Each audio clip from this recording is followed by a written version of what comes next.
I'm Mark Applejohn. By profession, I'm a police officer. I'm also a father, a son,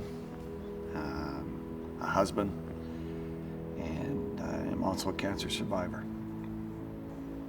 It all started with a lump on the side of my neck. But this lump wasn't going away.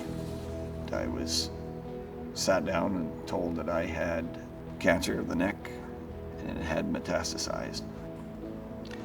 When I got the big C word, I was angry at it. To tell you the truth, it pissed me off. How do you eat an elephant? One bite at a time. I had a hell of an elephant in front of me. I was going to take it one bite at a time and I was going to get through it.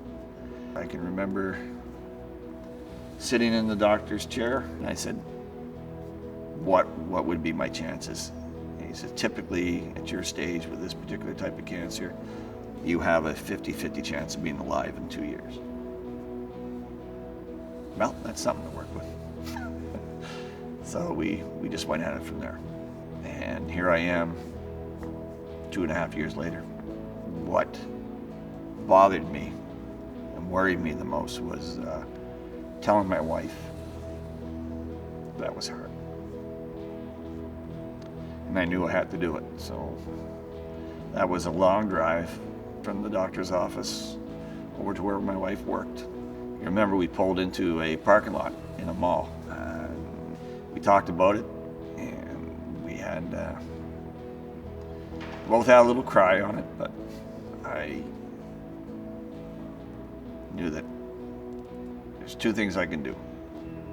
I can panic, and I can have this consume me, or I can fight it.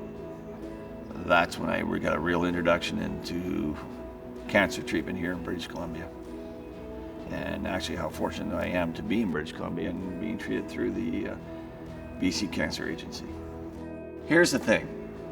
We have a world-class system here in British Columbia to treat people for a whole gamut, a whole variety of cancers. And it's so vitally important for people to know that that agency cannot do its job and cannot carry on the research without the BC Cancer Foundation to be there working with them. And the BC Cancer Foundation provides the funding to put into something like the BC Cancer Agency for the groundbreaking research that they do out there. And we have some of the very best people in the world doing cancer research here, getting real results.